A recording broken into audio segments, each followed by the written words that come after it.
Nah, malam hari ini itu topik yang kita bahas berhari-hari kemarin. Saya mulai masuk ke dalam inti. Nanti pas bulan Desember kita kembali ke perempuan lawan naga. Jadi ceritanya bisa jelas gitu. Yang dimaksudkan ini. Kejadian 12 ayat 1 sampai 3 dengan perikop Abraham dipanggil Allah. Berfirmanlah Tuhan kepada Abram, pergilah dari negerimu dan dari sanak saudaramu dan dari rumah bapamu ini. Maaf, sebetulnya. Berfirmanlah Tuhan kepada Abram, pergilah dari negerimu dan dari sanak saudaramu dan dari rumah bapamu ini ke negeri yang akan kutunjukkan kepadamu. Aku akan membuat engkau menjadi bangsa yang besar dan memberkati engkau serta membuat namamu masyhur dan engkau akan menjadi berkat. Aku akan memberkati orang-orang yang memberkati engkau dan mengutuk orang-orang yang mengutuk engkau dan olehmu semua kaum di muka bumi akan mendapat berkat. Hmm, Amin. muncul kata-kata ya, kata-kata itu ya. Jadi olehmu semua kaum di muka bumi akan mendapat berkat. Gitu. Olehmu semua kaum di muka bumi akan mendapat berkat. Nah, ini Paulus Paulus bahas ayat itu. Nih di sini kan. Yesus Kristus telah membuat ini supaya di dalam Dia, di dalam Yesus, berkat Abraham sampai kepada bangsa-bangsa lain sehingga oleh iman kita menerima roh yang telah dijanjikan itu. Jadi ini nih. Jadi berkat yang dimaksudkan Yahweh Elohim, Elohim Yahweh, Yod He Vav He, gitu ya, kepada Abraham ini kan nih, saudara, ini kan Jehovah, kan? Ya kan, nih Tetragrammaton nih, dia janji, dia janji kepada Abraham. Nah, Paulus cerita itu nih, kan, berkat Abraham sampai kepada bangsa-bangsa lain nih, semua kaum di muka bumi akan mendapat berkat gitu. Oke, nah ini dibahas di ayat berikutnya. Adapun kepada Abraham diucapkan segala janji itu dan kepada keturunannya tidak dikatakan bahwa kepada keturunan-keturunannya seolah-olah maksud seolah-olah dimaksud banyak orang, tetapi hanya satu orang, ya kan? Dan kepada keturunanmu yaitu Kristus gitu. Nah, ini Yesus Kristus telah membuat ini supaya di dalam Dia. Nah, ini yang dimaksudkan. Yang dimaksudkannya ada yaitu Kristus. Maksudku ialah janji yang sebelumnya telah disahkan Allah tidak dapat dibatalkan oleh hukum Taurat yang baru terbit 430 tahun kemudian sehingga janji itu hilang kekuatannya gitu. Jadi bukan juga karena hukum Taurat kemudian orang memperoleh hidup yang kekal. Nah, saya tambahin ya Saudara. Ini yang salah salah kaprah si Yohanes 5 ayat 39 39 ya. Ya kan? Ini yang dilakukan oleh orang Yahudi ini.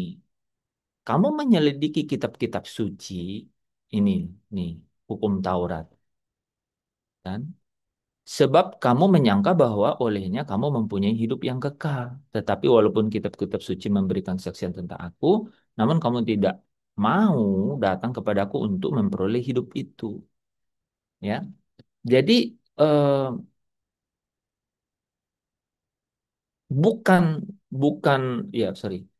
Jadi berkat yang dimaksudkannya kita dari sini. Berkat yang dimaksudkannya ini memberkati engkau yaitu Abraham itu supaya semua kaum di muka bumi mendapat berkat. Yang dimaksudkannya adalah ini Kristus kan gitu, ya kan? Gitu di Kristus. Nah, saudara jadi bisa bayangkan. Jadi saya sengaja mengangkat konteks itu satu konteks saja bahwa kalau Alkitab Yod He Vav He, Elohim Yahweh bicara berkat itu sebenarnya bukan berkat, ya, jangan pakai negatif dulu ya, positif dulu ya.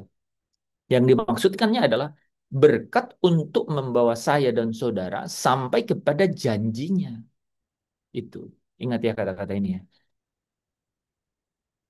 Oke, ya.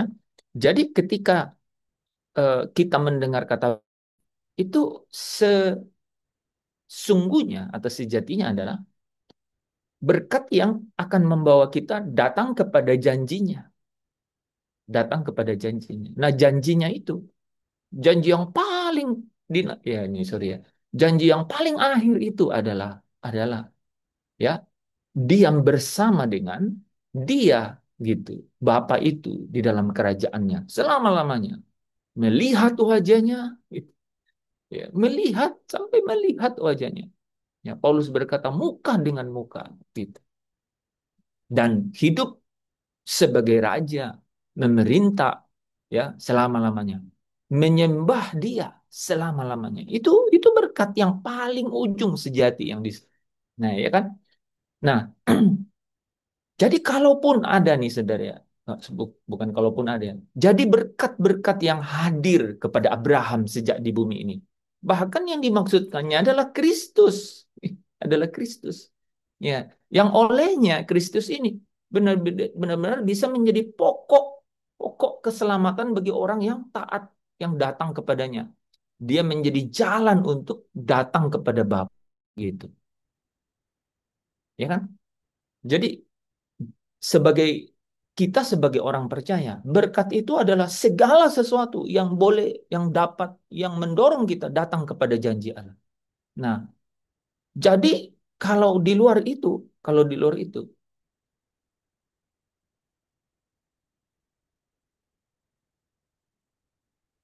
bukanlah berkat dari ini saudara ya, bukanlah berkat yang membawa kita kepada janji, udah pasti gitu. Jadi di luar itu adalah berkat yang juga orang-orang dunia itu dapatkan gitu. Matahari, ya kan? Matahari, udara. Saudara bilang, terima kasih untuk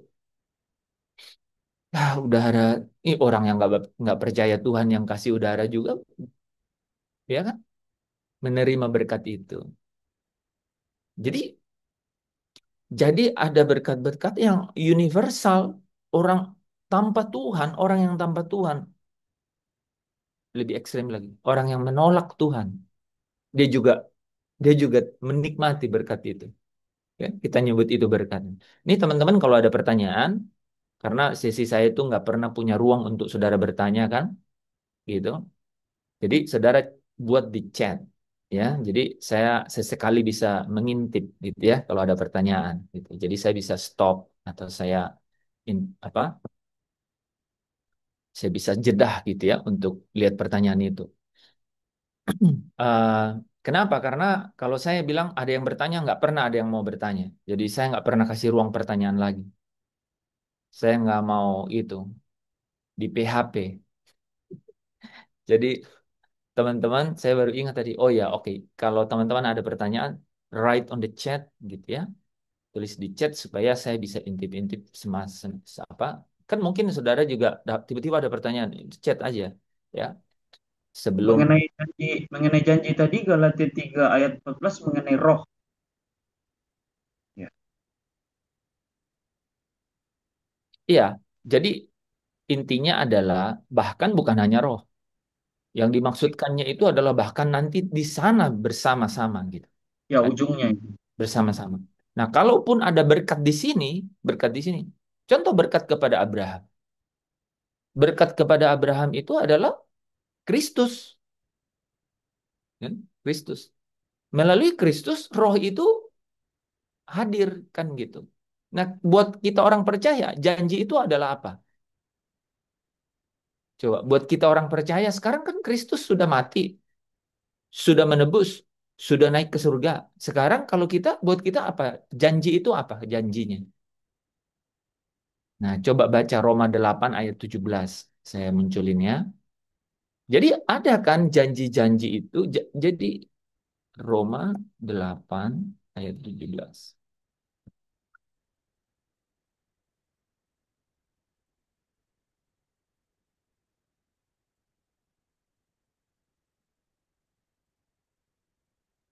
Nih, saudara baca ya. Apa katanya? Di sini aja supaya bagus. Dan jika kita adalah anak, maka kita adalah ahli waris. Jadi anak itu ahli waris. Maksudnya adalah apa?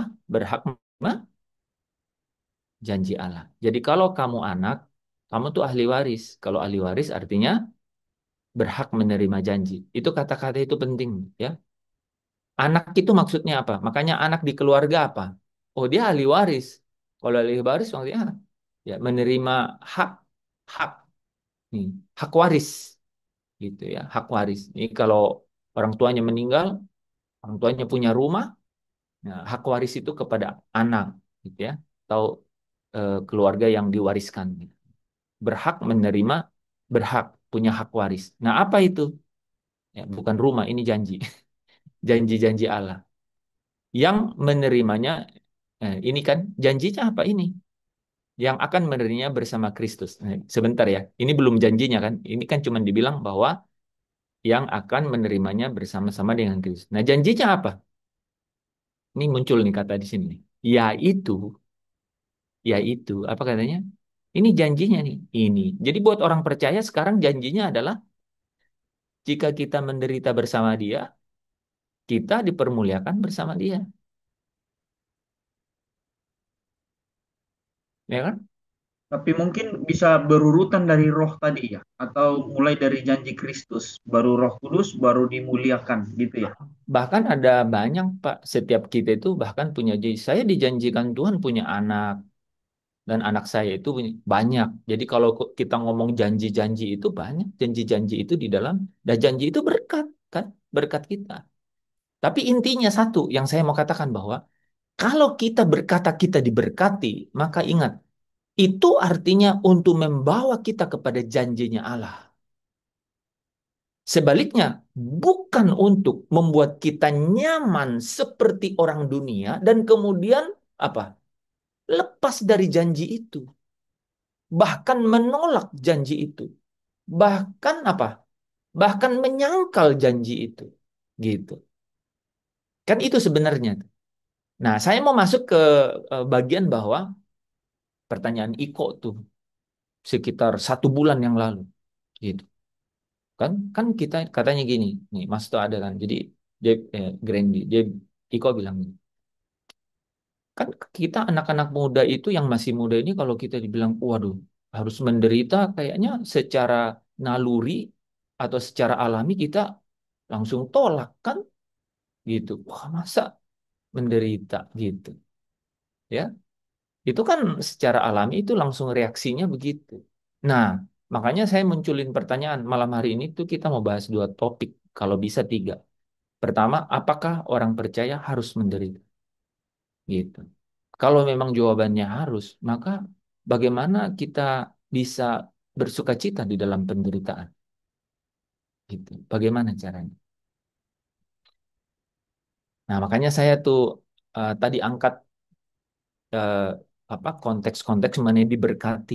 Kata diberkati pertama itu ya malah muncul kepada Abraham dan itu tidak dimaksudkannya untuk kemudian kenyamanan duniawi. Gitu.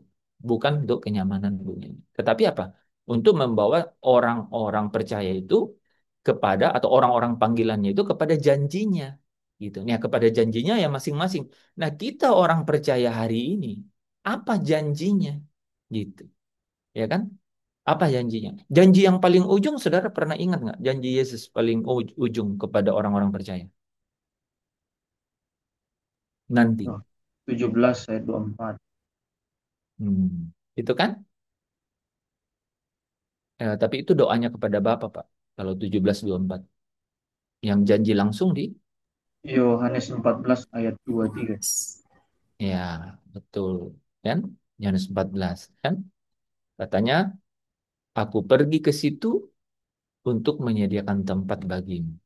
Kalau aku telah menyediakan tempat bagimu, maka aku akan datang kan kembali membawa kamu supaya di tempat di mana aku berada, kamu juga berada. Itu janji yang manis jangan dilupakan. Ada lagu sekolah minggu ya. Apa janji manis Tuhan Yesus yang manis buat saudara? Ya, itu. Apa janji manis oleh Tuhan Yesus yang manis untuk saudara yang manis? Yang nggak manis nggak merasa dong. Kan gitu cara ngomong ke orang sekolah minggu, anak sekolah minggu. Apa janji, apa janji manis dari Tuhan Yesus yang manis kepada saudara-saudara yang manis gitu. Supaya di tempat aku berada, kamu pun berada. Luar biasa nggak? Itu biasa di luar nggak tahu itu, tapi yang luar biasa itu adalah orang percaya yang tahu itu, ya kan? Itu ya. Nah, kan? Tetapi rupanya itu bicara mengenai apa? Masuk ke dalam kemuliaan. Orang nggak, orang pikir dimasukin ke surga itu didorong masuk. Mana ada orang yang mau dorong kamu masuk surga? Ya, ini saya pakai kata-kata yang cukup ekstrim ya. Orang pikir tuh orang didorong masuk surga. Jadi udah pokoknya KTP Kristen, ya iya KTP kamu masuk, kamu nggak masuk. Mm. Jadi yang dimaksudkannya adalah bicara mengenai dimuliakan bersama dia. Itu kata kunci loh, saudara. Jadi ketika dia katakan bahwa, saudara kalau tadi Pastor Lepri udah bilang di Yohanes 17, itu kan bicara mengenai kemuliaan. Gitu.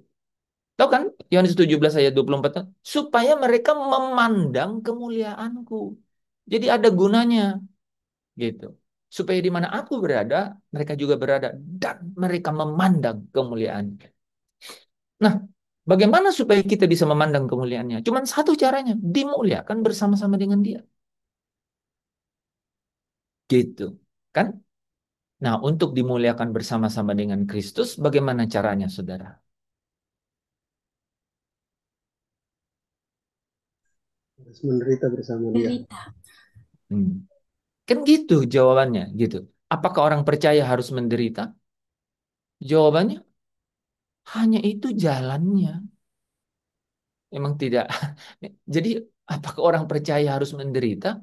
Orang percaya yang mau sampai di rumah Bapa untuk melihat kemuliaannya Kristus, memang harus dimuliakan bersama Kristus. Dan cara dimuliakan bersama Kristus harus menderita bersama dengan Kristus. Gitu kan? Nah, saudara, jadi kita harus bertanya secara apa yang namanya jujur dan tulus gitu, jujur dan tulus, dan harus secara natural, alami gitu, bicara begitu kan? Jadi orang percaya eh, memang diberkati, tetapi berkat di sini adalah berkat yang membawa dia kepada janji, dan janjinya kepada orang percaya adalah yang menderita bersama, dimuliakan bersama dengan Kristus. Yang menderita bersama Kristus akan dimuliakan itu janjinya gitu. Makanya Paulus, oke, kita cek Paulus Paulus bilang yang ku kehendaki adalah persekutuan di dalam penderitaannya gitu. Itu buktinya gitu, ya kan? Yohanes bilang apa?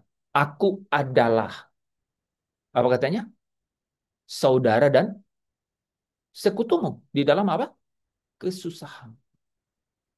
Kesusahan. Saudara susah nggak? Saya susah.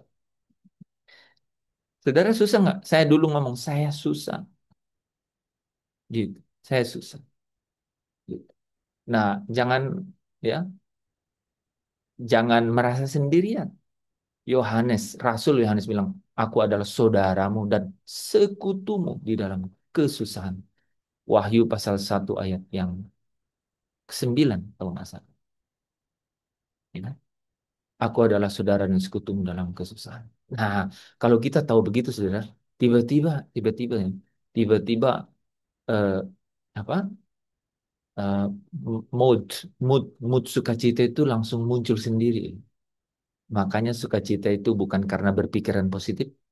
Sukacita itu adalah buah roh. Anda nggak bisa bu- punya formula, buat rumus untuk menghasilkannya nggak bisa. Itu buah dari roh. Nah, nanti di bagian terakhir itu ya, saya shortcut begitu. Jadi, apakah orang percaya harus menderita? Memang orang percaya itu diberkati, tapi berkatnya itu adalah membawa dia kepada janji Allah, gitu. Janji Allah. Ya. Nah, janji Allah itu adalah janji kepada Kristus. Janji kepada Kristus itu adalah janji kepada orang percaya, gitu.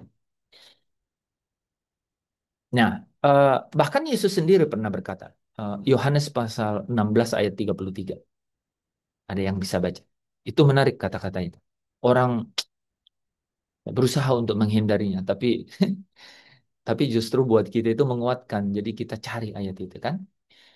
Yohanes pasal 16 ayat 33.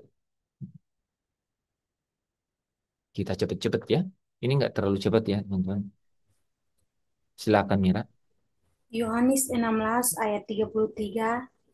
Semuanya itu kukatakan kepadamu, supaya kamu beroleh damai sejahtera dalam aku. Dalam dunia kamu menderita penganiayaan, tetapi kuatkanlah hatimu, aku telah mengalahkan dunia. Dalam terjemahan Alkitab yang terbuka, A AYT ya. Atau kita lihat yang TSI ya. Semua ini aku katakan kepadamu, kepada setiap kalian yang sudah bersatu dengan aku, katanya begitu. Supaya kamu bisa hidup dengan tenang. Menarik ya, jadi gitu. Jadi semua ini aku katakan kepada setiap kalian yang sudah bersatu dengan aku, supaya kamu bisa hidup dengan tenang. Di dunia ini kamu pasti menderita. Jadi terjemahan TSI itu lebih lebih solid ya. Di dunia ini kamu pasti menderita, tetapi kuatkanlah hatimu karena aku sudah mengalahkan dunia. Ada nggak sukacita kita rasain tuh kalau kita dengar ayat itu? Itu kerasa, saudara. Ya, jadi penderitaan bukan tanda Allah tidak memberkati. Oke, mindsetnya nih, set of mind. Mindset itu adalah the set of mind. Kalau set of mind itu kalau biasanya kita beli piring atau gelas tuh satu lusin ya. Ah, saudara set of mind-nya harus selusin. Jadi ada beberapa ya set of mind. Set itu artinya pasal-pasal yang saudara harus satukan. Ya. Jadi mindset atau set of mind itu dalam konteks ini adalah penderitaan itu bukan berarti Allah tidak memberkati kita. Bukan berarti begitu. Tetapi bagian dari jalan orang-orang percaya untuk apa?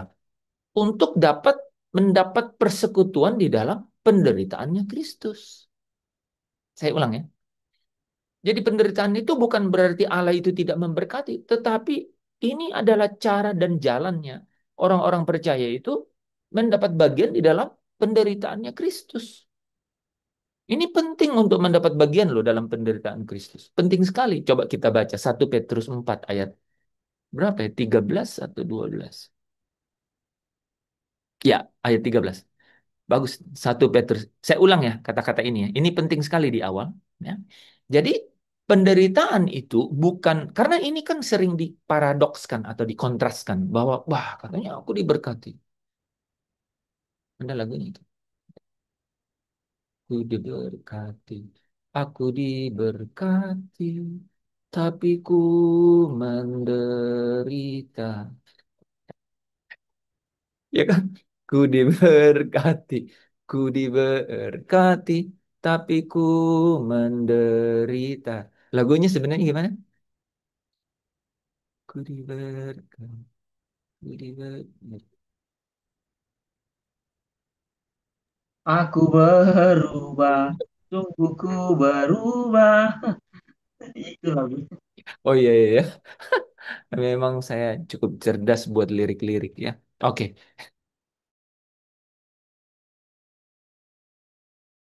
Kalau itu lagu tidak cepat. boleh.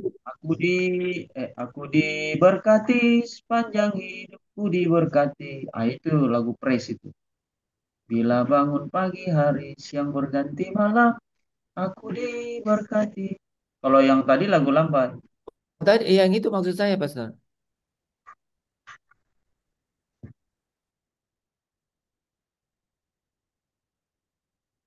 Apa ya? Praise ya? Praise. Fris. Bentar ya. Praise-nya berat. Iya, bentar. Nama Vino ya. mantannya Yanti kok. Bukan. Bukan Yanti. Praise itu. Praise itu. Lemot. Oke, jadi saya saya saya masuk ke ini ya, yang poin kunci ya, Saudara. Jadi, oke. penderitaan itu bukan berarti Allah tidak memberkati kita. Gitu. Itu penting sekali. Melainkan, melainkan itu adalah cara Allah atau jalannya Allah untuk membawa kita ke dalam persekutuan dengan penderitaannya Kristus. Gitu. Nah, kenapa ini penting? Coba baca 1 Petrus 4 ayat 13. Sebaliknya, bersukacitalah sesuai dengan bagian yang kamu dapat dalam penderitaan Kristus, supaya kamu juga boleh bergembira dan bersukacita pada waktu Ia menyatakan kemuliaan. Tidak bisa dapatkan. Jadi justru kamu akan bersukacita apa? Sesuai dengan sesuai dengan apa? Bagian yang kamu dapat dalam penderitaannya Kristus. Jadi itu penderitaan itu eh, adalah cara atau jalannya Allah untuk membawa kita ke dalam persekutuan dengan penderitaan Kristus atau apa? Mendapat bagian dalam penderitaan Kristus. Karena dengan demikian apa? Dengan demikian, kamu akan bergembira dan bersuka cita pada saat dia menyatakan diri dalam kemuliaannya. Jadi gimana? Bersukacitalah, ya, bersukacitalah. Nah, eh, apa tujuannya, saudara? Apa tujuannya kalau begitu? Kan memang itu ada jalannya, itu ada cara. Apa tujuannya Allah itu membawa kita ke dalam persekutuan dengan penderitaannya Kristus gitu. Pertama, ada yang tahu? Supaya iman orang percaya itu yang sudah dimulai beriman dia akan diuji imannya supaya imannya itu menjadi sempurna gitu ya. Iman yang dikaruniakan kepadanya ini itu apa? Itu diuji supaya iman ini menjadi utuh, sempurna dan tak kekurangan sesuatu apapun. Wah. Yandri hati-hati kalau kuis. Aduh ya. Hati-hati. Aku kan aku ini kan kayak asisten dosen loh, gitu. Lebih teliti dari dosennya. Jadi ya Andri sering bukan hanya melesat tapi meleset. Bagusnya melesat ya. Oke, Yandri. Eh, apa itu? Jadi ada tujuannya gitu. Yang pertama adalah apa? Supaya iman kita itu diuji. Iman yang udah dikaruniakan itu imannya diuji. Gitu. Makanya kan Filipi 1 ayat 29 ya. Filipi 1 ayat 29 apa? Kepada kamu itu dikaruniakan itu bukan hanya percaya, tetapi untuk menderita. Gitu. Jadi luar biasa sih sebenarnya. Nah ini set of mind. Ini set of mind loh. Saudara tuh benar-benar harus bangun. Kalau bisa buat cara cerita sendiri. Cara menceritakannya sendiri harus harus punya. Karena apa? Karena apa, saudara? Tahu nggak? Kalau saudara buat cara menceritakannya sendiri, saudara harus alami dulu cerita itu, baru dengan yakin bahkan dengan gerakan apa body language gitu ya, saudara bisa bercerita kepada orang. Nih, saudara bisa lihat kalau saya cerita sesuatu itu bukan dari sini, ya kan? Itu saya saya cerita sesuatu bahkan dari dalam semuanya. Karena apa? Saya lewati keputusan-keputusan dalam hidup dalam momen itu, firman itu saya terapkan. Jadi saya cerita itu yang saya cerita sesuatu yang udah dibaliknya firman gitu. Nah ini set of mind. Saudara buat cerita sendiri. Wah, seperti ini ya diberkati di dalam Kristus itu gitu. Diberkati sebagai orang percaya itu seperti ini. Justru dibawa ke dalam jalan derita gitu.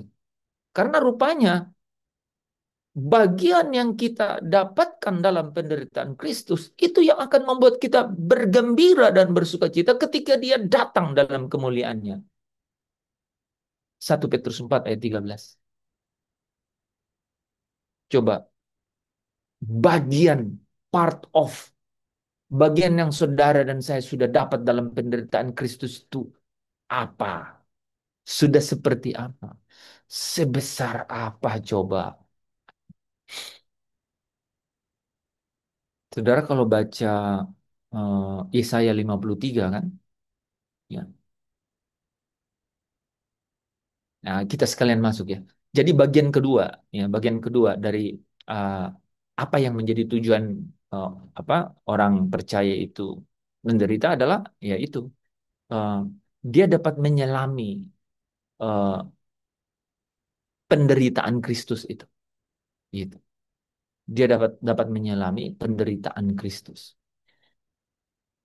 Itu kenapa Paulus berkata di Filipi 3 ayat 10. Yang ku kehendaki ialah. Ya, bagian di situ dikatakan persekutuan di dalam penderitaan. Nah, coba baca Yesaya 53 ayat 3. Yesaya, Yesaya 53 ayat yang ketiga. Dia dihina dan dia dihindari orang.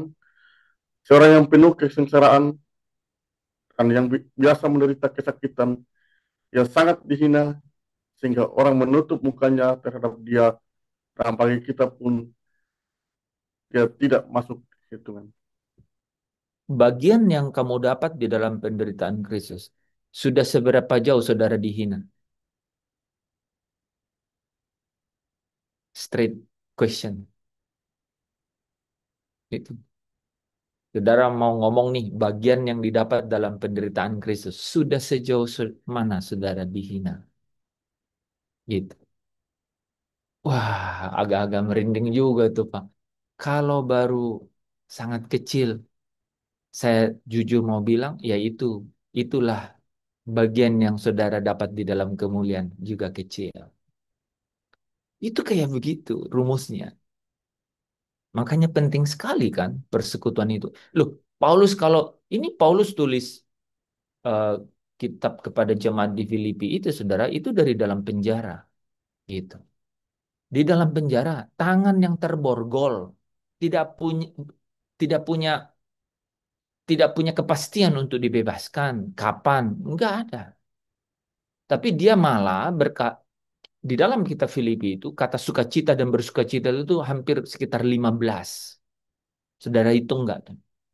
Justru dia berbicara mengenai sukacita di dalam keadaan seperti itu. Itu artinya apa? Itu artinya ini bukan sesuatu yang kontradiktif. Ini bukan sesuatu yang paradoks, bukan gitu. Tetapi sesuatu yang memiliki memiliki eh, kebenaran yang sejati gitu. Sesuatu yang memiliki kebenaran yang sejati. Dan kebenarannya rupanya di 1 Petrus 4 ayat 13 itu. Bahwa kata bagian pentingnya. Bagian yang kamu dapat dalam persekutuan Kristus itu akan membuat kamu apa? Bergembira dan bersukacita pada saat apa? Pada saat dia menyatakan kemuliaannya. Makanya Yesaya 53 tadi penting dibaca tuh, ya. Dia dihina, gitu, kan? Yang paling menarik di situ adalah apa? Kalimat yang ketiga apa itu, Yandri? Manusia yang penuh kesengsaraan. Pakai kata itu ya. Seorang yang penuh kesengsaraan. Seorang yang penuh kesengsaraan. Saya tanya ulang lagi, tanya pertanyaan kedua. Sudah seberapa sengsara, saudara? Kan enak sekali itu dengarnya ya. Kalau saudara benar-benar sengsara, kalau nggak sengsara, waduh belum nih Pak. Ya, gitu. Besok besok langsung mikir gimana supaya gue sengsara ya. Iya, kayak gitu. Saya sering ya, belum seberapa. Wong Yandri masih sering senang-senang, kan gitu. Bener nggak? Sama ke saya gitu. Kalau baca ayat-ayat begitu, saya langsung, duh, di mana sengsara ya? Di mana sengsara biar gue cari sengsara. Gitu, gitu. Nah, saudara jangan jauh-jauh. Jangan cari kemana-mana ya. Cari ke mentor, cari ke Pak sengsara. Enggak, cari di Alkitab. Yang di Alkitab, tokoh yang paling sentral itu Yesus. Yesus bilang apa? Barang siapa yang melakukannya kepada salah satu dari saudaraku yang paling hina ini, melakukannya untuk aku. Nggak usah jauh-jauh. Makan, minum, pakaian, tempat tinggal, di penjara, sakit. 6. Gitu. Tidak akan kehilangan upahnya di dalam kemuliaan. Gitu, saudara. Jadi alasan kita ada di dalam penderitaan karena itu memang jalannya, itu jalannya. Itu. Alasannya adalah supaya kita apa? Supaya kita dapat menyelami penderitaan Kristus itu. Nah, baca tuh Yesaya 53 tadi, ya. Seorang yang penuh kesengsaraan, dihina. Eh, Setelah itu apa? Apa Yandri sebelumnya itu dihina, dijauhi orang ya. Dihindari orang. Dihindari orang. Seberapa sering saudara dihindari orang? Di kampus sering toh? Sering. Saudara tidak dianggap sekelas. Saudara nggak dianggap satu grup. Itu katanya kalau di kampus tuh ada kelompok-kelompok ya. Orang Rote, orang Manggarai, orang ini kan. Orang Belis besar, orang Belis rendah kan. Saya tahu itu. Nah, apapun lah. Ya. Seberapa sering saudara dihindari orang. Di pesta, orang cuma lewatin mata ke saudara. Oh, pakai kata itu dari mana itu? Dilewatin mata. Jadi matanya cuma lewatin kita. Itu menyelami penderitaan Kristus. Nah, saudara waktu mata itu ngelewatin saudara, saudara bilang, aku anak raja. Ya kan? Gitu. Itu derita saudara. Tapi derita itu adalah bagian yang saudara ambil dalam penderitaannya Kristus. Alkitab berpesan apa? Rasul Petrus berpesan, bersukacitalah karena ini. Karena apa? Itu bagian yang kamu dapat dalam penderitaan Kristus itu nanti akan membuat kamu bergembira dan bersukacita. Pakai 2 kata loh di 1 Petrus 3, 4 itu.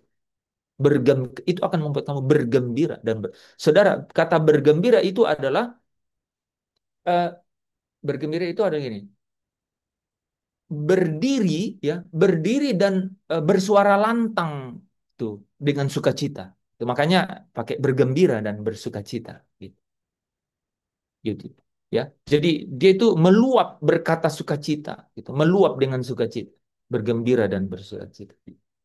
Yang ketiga, untuk menyatakan kemuliaan Allah.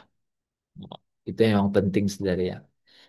Jadi saudara eh, orang percaya itu harus masuk ke dalam penderitaan seperti Kristus karena apa?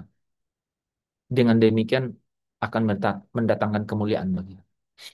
2 Korintus 4 ayat 15.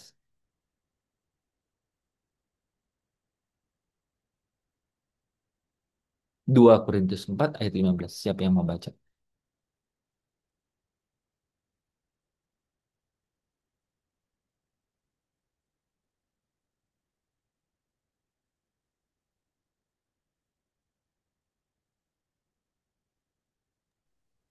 2 Korintus 4 ayat yang ke-15. Sebab semuanya itu terjadi oleh karena kamu, supaya kasih karunia yang semakin besar berhubung dengan semakin banyaknya orang yang mencari percaya, menyebabkan semakin melimpahnya ucapan syukur bagi kemuliaan Allah. Iya. Jadi supaya melimpahnya ucapan syukur bagi kemuliaan Allah. Itu memang harus terjadi. Nah, saudara, jadi jadi eh,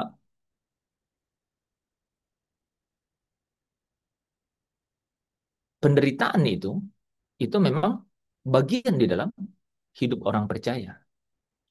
Ya, itu memang bagiannya gitu. Jadi itu mindset kita, itu set of mind kita. Karena saudara sudah bisa saudara tuh ingat tuh ayat-ayat firman Tuhan itu bahwa bagian yang kita dapat itu adalah di dalam penderitaan itu adalah itu yang membuat kita bergembira bersukacita pada saat kemuliaan itu. Ya, ini kayak Mas tuh kepanasan kan? Ini loh iya, saudara kalau saya di sini pakai AC. Jadi saya kadang-kadang, aduh, saya nggak dapat bagian di dalam situ. Tapi tapi orang lain dapat. saya enggak, karena saya dingin di sini. Itu praktis, saudara. Karena saya juga pernah kan ke tempat-tempat penginjilan gitu yang tidur di papan gitu sampai begitu. Itu enggak malaikat enggak lewat nyatatnya, enggak lewat, enggak akan. Itu dengan teliti ditulis itu, saudara. Gitu. Kalau sampai ada ya peristiwa di surga nanti, itu pasti ada malaikat yang demo. Bukan, Mas Tom. Misalnya gitu. Atau ngeri. Ya, mereka akan bilang, saya catat loh Tuhan. Nih, Yahweh, saya catat. Gitu. Waktu itu dia begini. Ah, gitu. Pasti begitu sebenarnya. Nah, tapi sekarang kita akan, jadi rupanya diri itu bagian dari orang percaya. Dan apa? Orang percaya harus bersuka cita dalam derita itu. Nah, sekarang yang kita mau pingin bahas begini. Gimana supaya sukacita dan derita itu berjalan bergandengan? Ya, jangan kita adu gitu. Seolah-olah kalau menderita nggak bisa sukacita. Nah, ini kan gimana supaya mereka ini bersahabat di dalam diri kita? Itu kan yang penting kan. Ya, jadi bagaimana hidup dalam sukacita di tengah derita atau di tengah sengsara. Mari kita baca Filipi 4 ayat 4 sampai 7. Jadi poin pertama tadi selesai saudara ya, bahwa rupanya apakah orang percaya harus menderita? Ah, tidak ada jawabannya ya. Sekarang bagaimana hidup dalam sukacita di tengah penderitaan? Filipi 4 ayat 4 sampai 7. Silakan.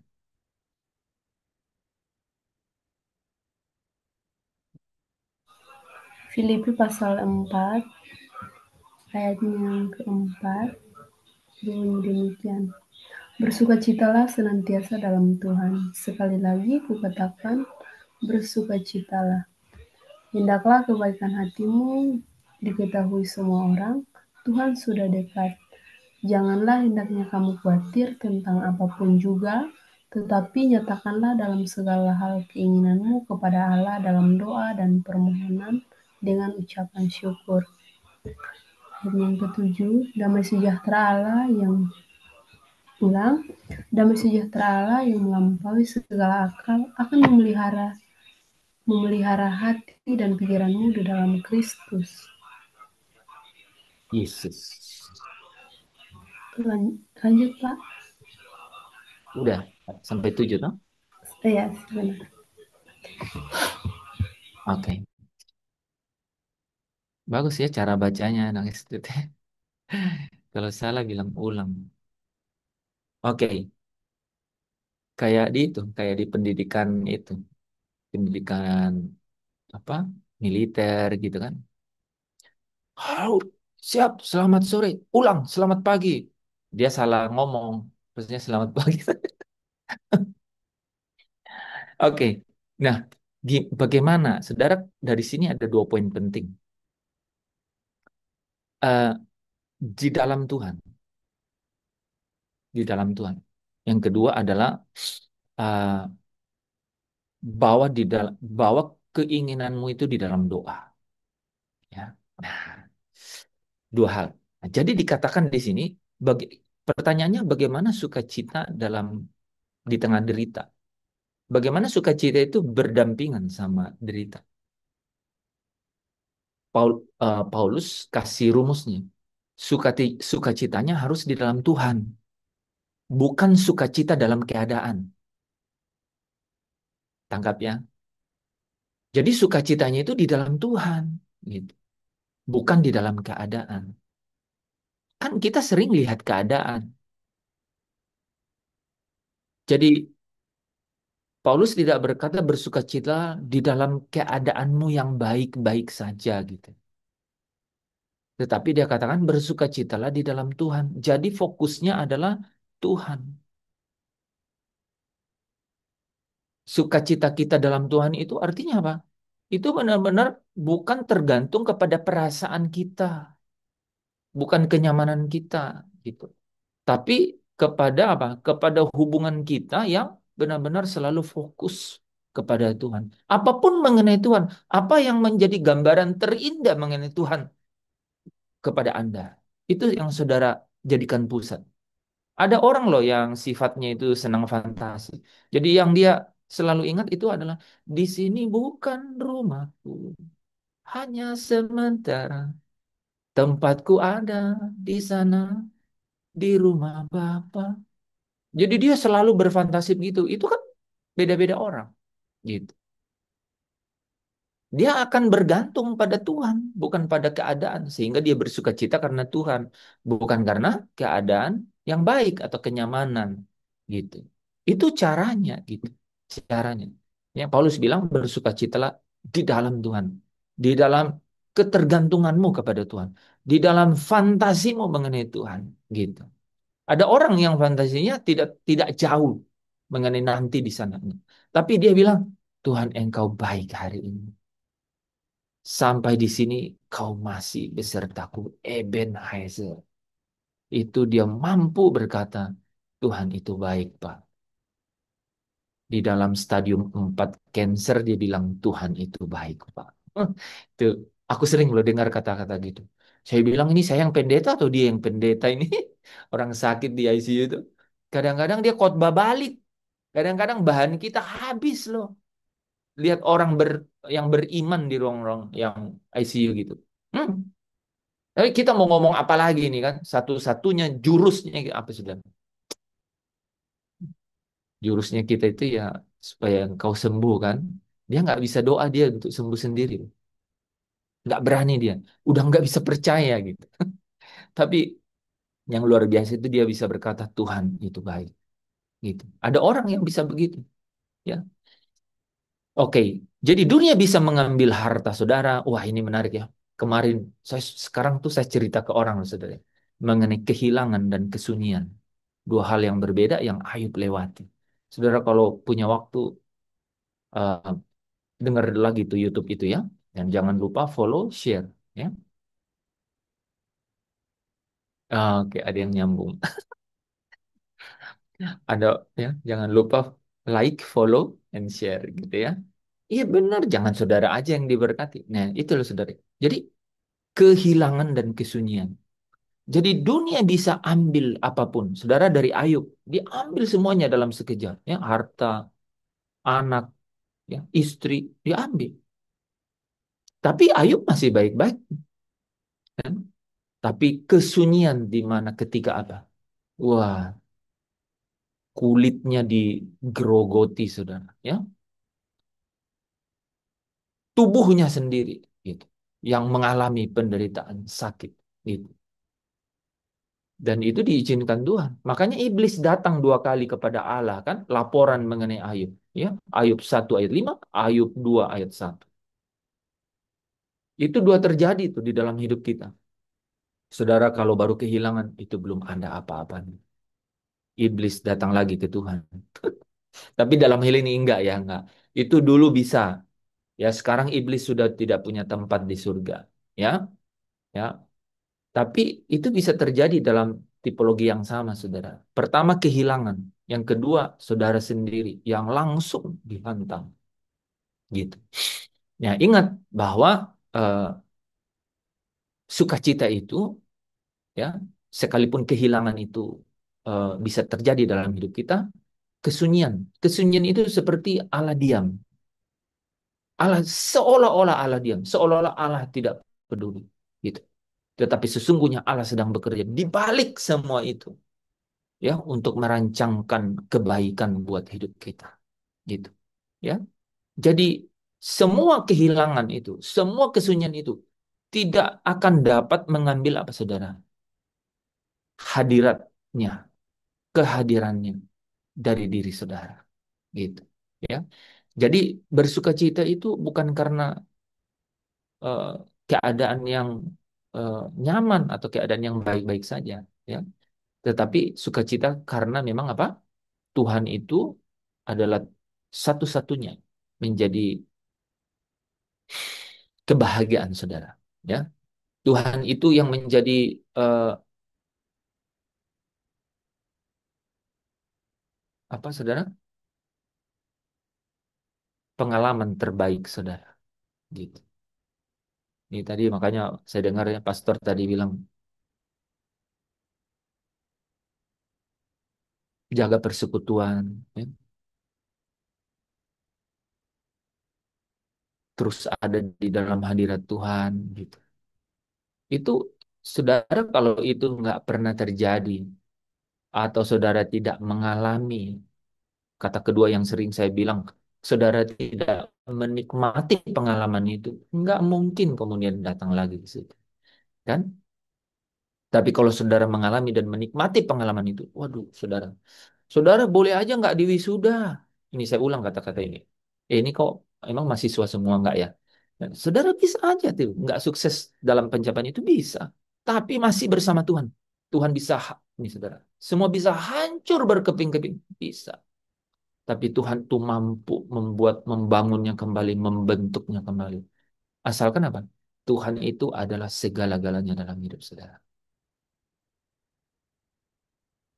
Kadang-kadang Tuhan malah bawa kita ke sesuatu yang benar-benar kita habis-bis, nol, habis benar-benar. Supaya kita tahu bahwa memang betul-betul Engkaulah satu-satunya. Dan itu pengalaman seperti itu mahal sekali, saudara. Mahal sekali. Ya, tetapi itu berharga sekali. Nah, kalau demikian baru saya dan saudara bisa bilang, saatku pulang menghadap Bapa, hanya Engkau yang ku miliki. Jadi, memang kita bisa bilang, memang di dunia, selama aku di dunia, Engkaulah yang menjadi sandaranku. Aku nggak punya andalan yang lain. Aku sih punya banyak fasilitas, tapi aku tahu, aku lihat, aku alami gitu. Oh, di dalam segalanya itu, tetap Engkau yang menjadi satu-satunya kebahagiaan. Ketika aku di dihina orang, ya, ya, dihindari orang, gitu ya. Ketika di dalam sengsara, gitu kan, Engkau selalu yang menjadi sahabat sejati. Wah, ada orang yang posting tadi, sahabat sejati itu apa ya katanya ya?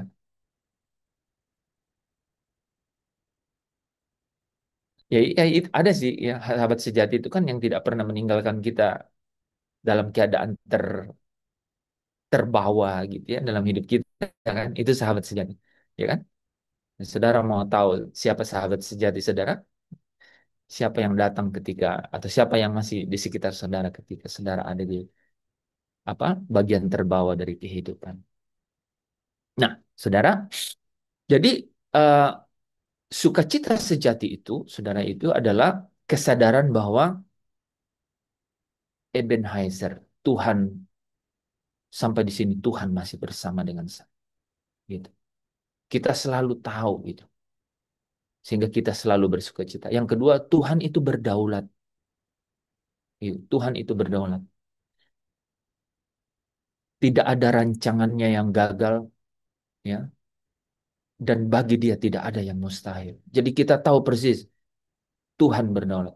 Aku tidak tahu hari esok, tapi aku tahu Engkau ada di sini. Gitu. Wah, orang seperti itu. Saudara tahu kan bahwa Matius 6 ayat 34 itu bilang bahwa janganlah khawatir ya akan hari esok karena hari hari esok itu punya kesusahannya sendiri. Kesusahan hari ini cukuplah hari ini. Gitu. Rupanya kata hari esok itu loh saudara besok maksudnya besok. Tomorrow, bukan the day after tomorrow, bukan lusa. Apalagi minggu depan, bulan depan, gitu. Ada orang yang khawatir dengan kuliah anaknya, padahal itu anak masuk TK juga belum. Alkitab bilang jangan khawatir besok, gitu. Jangan khawatir besok. Sampai hari ini saya bergumul dalam hal-hal begitu, karena saya tipikal orang perfeksionis. Saya ingin rancang tuh, ya. Apalagi anak gitu ya, ingin rancang begitu. Padahal, oh, Enggak ya. Tuhan, justru Tuhan nggak hadir di situ kalau kita rancang kayak gitu loh, saudara. Nah, saudara punya plan boleh, rencana. Makanya saya bedain rencana sama rancangan, gitu ya. Boleh buat rencana, oh ini. Tapi ingat, jangan sampai rencana menjadi Tuhan saudara. Jangan sampai rencana jadi Tuhan saudara. Ada orang loh, nih mau Natal nih, buat rencana anggaran. Wih, enggak, kita udah anggarin begini. Ya, siapa yang ini yang mau dirayain Tuhan Yesus yang mau datang atau budget yang udah sampai orang gontok-gontokan gitu, ya kan? Gitu kan? Sampai nagih orang yang punya janji iman, sampai orang yang janji iman yang nggak memenuhi janji imannya nggak datang Natal. Aduh, luar biasa itu. Apa tragedi, namanya tragedi in Christmas ya, in Christmas. Saudara, jangan pernah jadikan sesuatu yang lain jadi Tuhan, termasuk rencana. Ya rencana baik boleh, tapi saudara baca itu di mana ya? Yakobus ya. Ya kan katanya kan gini. Ya jangan kamu bilang kalau aku mau ke kota ini kan, tetapi kalau Tuhan berkenan, ya, kalau Tuhan berkehendak itu. Jadi ingat, Tuhan itu ya sukacita sejati itu adalah ketika kita menyadari bahwa Allah itu sampai hari ini bersama dengan kita dan Allah itu berdaulat. Tidak ada rencananya yang gagal. Gitu. Dia berdaulat. Jadi sehancur apapun hidupmu, apalagi kalau belum hancur, nggak usah terlalu sedih. Ya, Tuhan mampu membuat. Ya, tanah liat itu dia tuh penjunan, dia bisa membentuk. Ya, nah, jadi kata kuncinya percaya. Berarti kan, sukacita itu lahir dari percaya. Ingat, bukan penyangkalan mengenai realitas. Saya ulang. Jadi sukacita sejati itu lahir dari karena percaya, bukan karena penyangkalan akan realitas, bukan karena menutup mata dengan keadaan yang benar-benar amburadul gitu, dengan keadaan yang bukan. Kita lihat tofan dan badai, tapi kita percaya dia hadir di dalam tofan dan badai itu. Dia ada bersama kita. Ya, Ibrani pasal berapa itu? Aku sekali-kali tidak akan meninggal. Ya kan? 13 ayat 5. Ya, Hmm. Ya, dia sekali-kali tidak akan. Ya, makanya lagu Yesus Setia itu bagus ya. Bagus sekali itu lagu ya. Ya, sekalipun doaku tidak terjawab, ya, aku tetap mengucap syukur. Wah, itu luar biasa, saudara. Praktekkan itu. Jadi lagu-lagu begitu yang saudara saya suka lagu dengan syair-syair kebenaran yang dalam. Ya, ya, sekalipun doa tidak terjawab, tapi aku tetap percaya. Ini persis nih menyandingkan, membuat persahabatan antara derita dan sukacita, antara sengsara dan sukacita, gitu ya. Paulus tidak menutup mata terhadap penderitaan. Ia jujur, ya. Filipi 4 ayat 12 berkata, aku tahu kekurangan. Aku tahu itu kekurangan. Gitu. Tapi ayat 13-nya bilang, tetapi segala perkara dapat kutanggung di dalam Dia yang memberikan kekuatan kepadaku. Aku tahu itu kekurangan. Tapi segala perkara dapat kutanggung di dalam Dia yang memberi kekuatan kepadaku. Jadi sukacita itu muncul ketika kita percaya bahwa Allah memegang kendali penuh atas segala sesuatu. Wah itu saudara ya. Saudara harus terus uji itu. Sampai hari ini ya, sampai hari ini. Saya terus juga di dalam perlombaan, di dalam pertandingan seperti itu, di dalam apa, di dalam pergumulan seperti itu. Ya.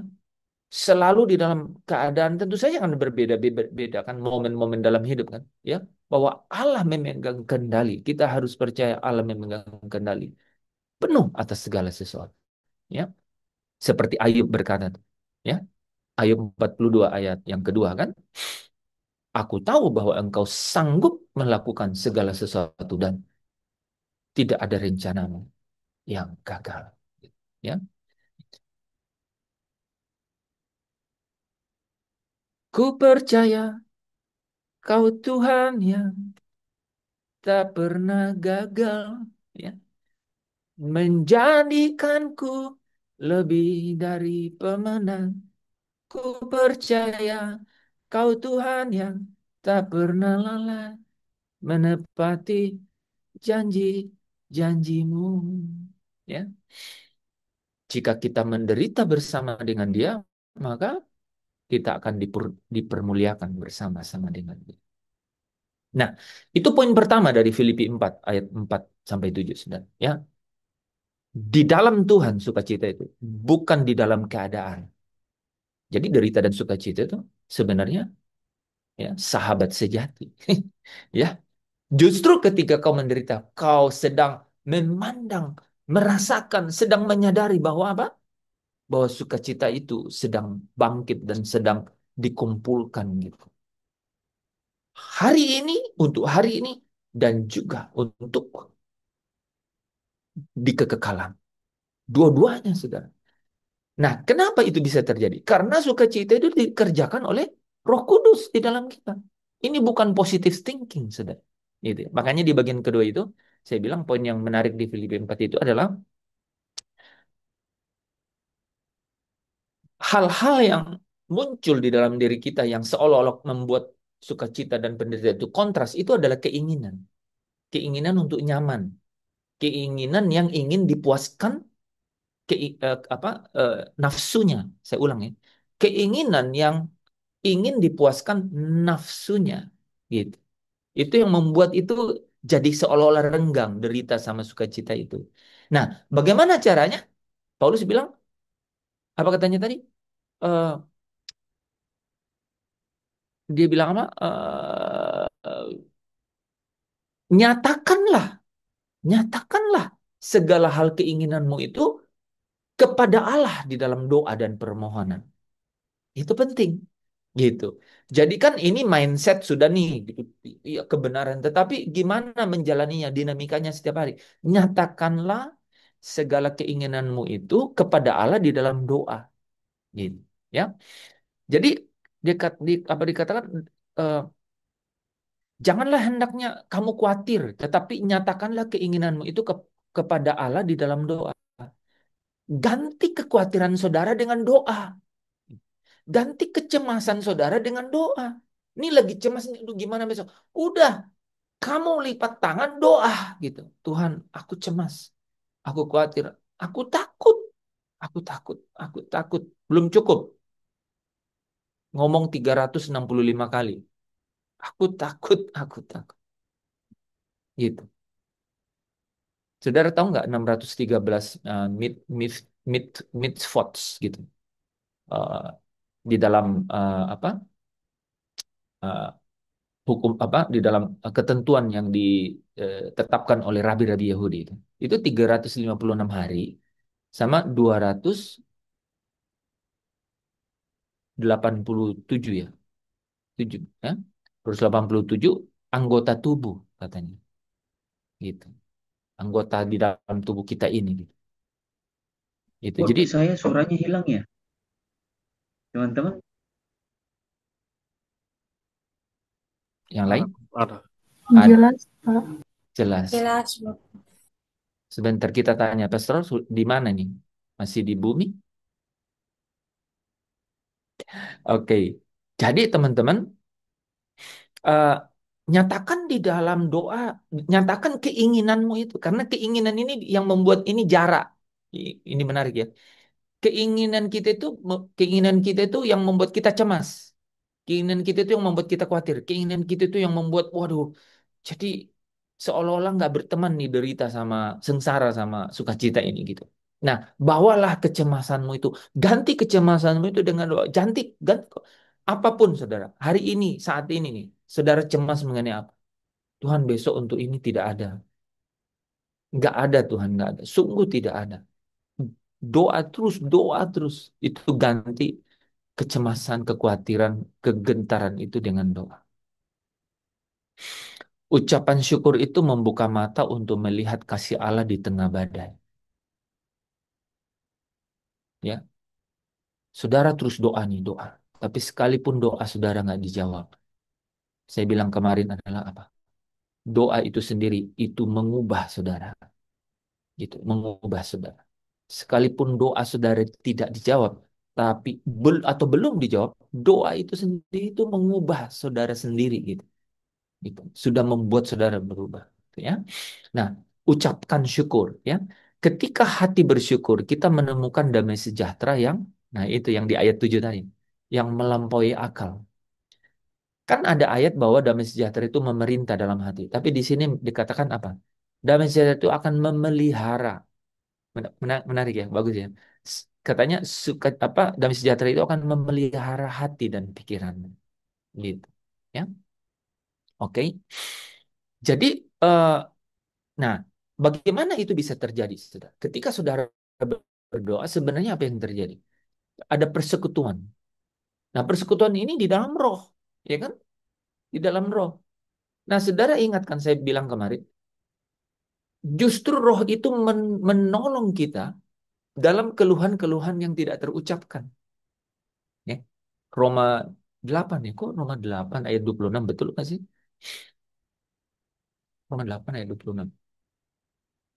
Betul nggak? Roh itu menolong kita di dalam keluhan-keluhan yang tidak Iya, terucap. betul. Bukan Roma atau Yohanes? Oh ya, Roma. Ya. Jadi ke dalam keluhan-keluhan yang tidak terucap. Nah, jadi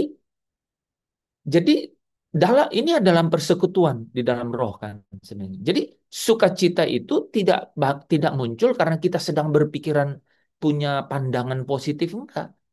Sukacita sejati itu bukan hasil dari positive thinking, bukan. Melainkan dia adalah buah. Makanya Roh Kudus itu adalah buah dari roh. Sorry. Sukacita itu adalah buah dari roh kan. Itu buah-buah roh itu ya sukacita. Kan? Sukacita ya. Jadi sukacita yang kita terima itu atau timbul itu adalah karena buah dari persekutuan di dalam roh. Coba Paulus ya. Di dalam penjara dia bisa bersukacita gitu. Dia terikat rantai kan. Tidak tahu kapan dia bisa bebas, tapi dia bersukacita. Kenapa? Karena sebenarnya sukacita itu timbul dari apa? Sebagai buah roh. Karena apa? Karena persekutuan di dalam roh. Gitu, ya. Jadi bagaimana hidup dalam sukacita di tengah derita? Kita harus sukacita yang gitu itu di dalam Tuhan gitu. Bahwa apa? Bahwa Tuhan itu yang mengendalikan, memegang kendali penuh atas segala sesuatu, ya. Dan dan eh, supaya sukacita itu senantiasa ada, itu kita nyatakan keinginan kita itu di dalam doa dan permohonan, gitu. Ganti cemas kita, ganti khawatir kita, karena itu keinginan. Saudara kalau nggak punya keinginan, saya yakin saudara nggak pernah khawatir. Saya ulang kata-kata ini ya. Kalau saudara sedang khawatir atau cemas, pasti penyebabnya karena keinginan, gitu. Itu menarik sekali tuh filosofi itu. Ketika, aduh khawatir ini, udah hapus itu keinginan. Saudara khawatir mengenai Natal, saya udah tahu itu kekhawatirannya apa. Ada orang yang bergembira karena Natal mau datang. Karena siapa itu biasanya? Anak-anak. Dia nggak pernah mikir mengenai, wah, gue punya baju nggak ya? Karena dia pikir itu baju pasti dikasih, ya kan? Bukan dia beli sendiri. Orang yang, itu, coba bedakan saja, saudara. Saudara karena mau baju, tapi karena pikir beli sendiri, saudara mulai agak, wah, gitu. Apalagi kalau punya pacar. Aduh, nanti pacar saya bilang itu baju 2 tahun lalu. Ah, udah tambah khawatir. Jadi apa coba? Karena ini pertama hanya keinginan pakai baju. Tapi karena punya pacar, karena keinginan punya pacar kan. Coba nggak punya pacar. Selesai. Saudara buat masalah sendiri dengan punya pacar. Ini ini aja exercise gitu. Saya bilang, waduh, menarik. Makanya Paulus bilang, nyatakan segala keinginanmu di dalam doa. Nah, saya kan cerita kemarin bahwa rupanya ketika kita menyatakan keinginan kita ini di dalam doa, kita sedang mengujinya keinginan itu. Sampai-sampai apa? Di dalam doa keinginan kita ini menselaraskan diri dengan kehendaknya Allah. Sampai kita bilang kita mau ngomong Tuhan mau, aduh udah nggak bisa ngomong karena kita udah tahu Tuhan pasti nggak senang ini. Udah, sudah pernah nggak ngalamin yang begitu? Itu. Itu luar biasa, itu proses gitu. Itu namanya spiritual growth ya. Oke. Sampai di sini dulu, sampai di sini saja sudah lewat ya. Besok kita akan belajar mengenai apa yang menyebabkan orang percaya kehilangan sukacita. Dan kalau sukacita itu sudah hilang, bagaimana memulihkannya kembali? Dan kalau sudah dipulihkan kembali, bagaimana supaya tidak hilang lagi? Oke, 3 poin besok. Ya, amin. Kita doa ya, Bapak, Engkau yang terus bekerja dan menyatakan setiap kebenaran-Mu. Karena hamba percaya bahwa di dalam kebenaran itulah kami sungguh-sungguh merdeka. Kami menerima kelegaan dan kami menikmati sukacita dan damai sejahtera. Itulah kerajaan-Mu. Di sini, di bumi ini, diperdengarkan kepada diri kami, dideklarasikan kepada diri kami, semakin teguh dan kokoh, dan juga kepada dunia kami menjadi surat Kristus yang terbuka. Terima kasih. Di dalam Engkau kami bahagia. Di dalam Engkau kami bersuka cita.